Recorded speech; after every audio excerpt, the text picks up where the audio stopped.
Hi, it's Martin Compton. A few ways that you can minimize inappropriate use of Mentimeter. So first of all, just a list of the strategies that we're going to talk through. More closed question formats as a preference, switching on the profanity filter, and when you're using open text questions, ways in which you can either blank the screen or moderate the comments before they're displayed and shared with the students. There's also Mentimeter, which is next level stuff, and I can show you that as well.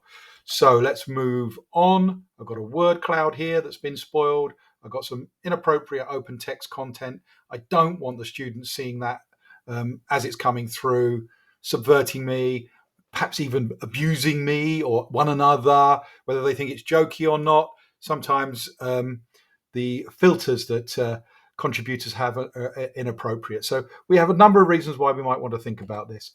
Let me show you how I've done this, done some of these things, or should have done some other things as I go.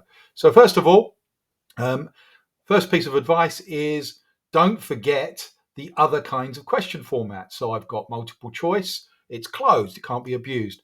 Word cloud open-ended. They're two of the most popular ones, but I don't need to be using those. I could be using the ranking. The scales is brilliant. I could be using the 100 points or the grid, my favorite question format. Who will win? Pin on image. There's a bunch of closed question formats that you can use. So that's the first piece of advice. The second piece of advice is when I'm using an open text question format, I go into the settings and I make sure that my profanity filter is switched on. It's off by default.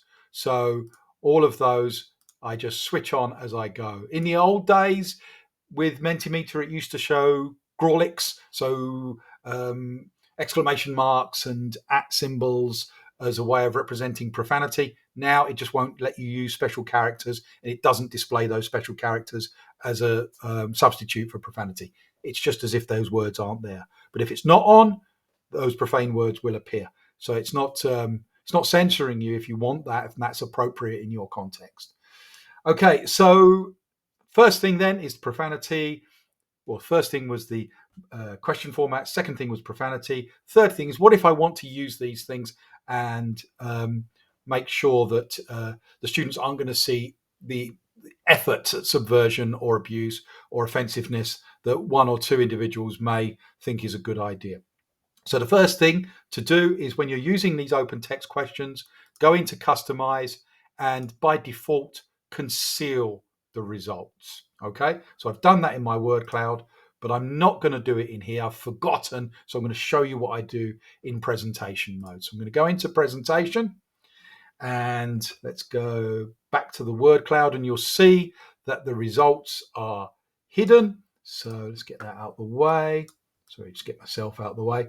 And what you'll notice is that I don't display anything until I press H. What I can do in the app is press B, and that will hide the screen. But actually, that's no good to me because I'm working on the same screen that the students are seeing. So I'm thinking, okay, what if I blank the screen at the lectern?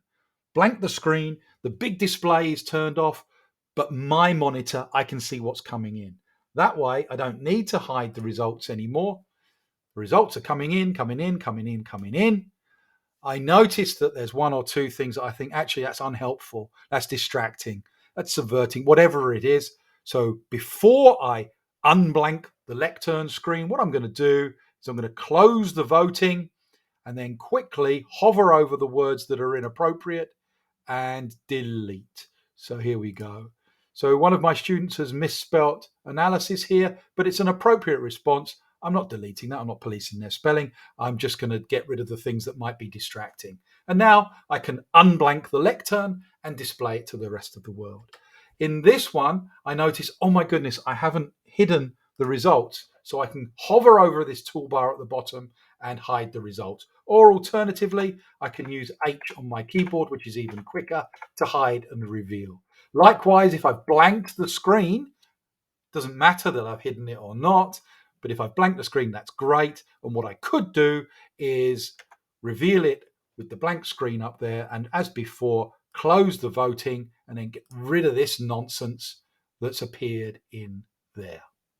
Alternatively, what I can do as a final thing, just give you a flavor of this, is I can come out of my presentation mode, and you'll notice that I've got an option to open Mentimeter. Now, Mentimeter is something that you need really to be doing on a different device. So on a laptop, on a tablet, on your phone.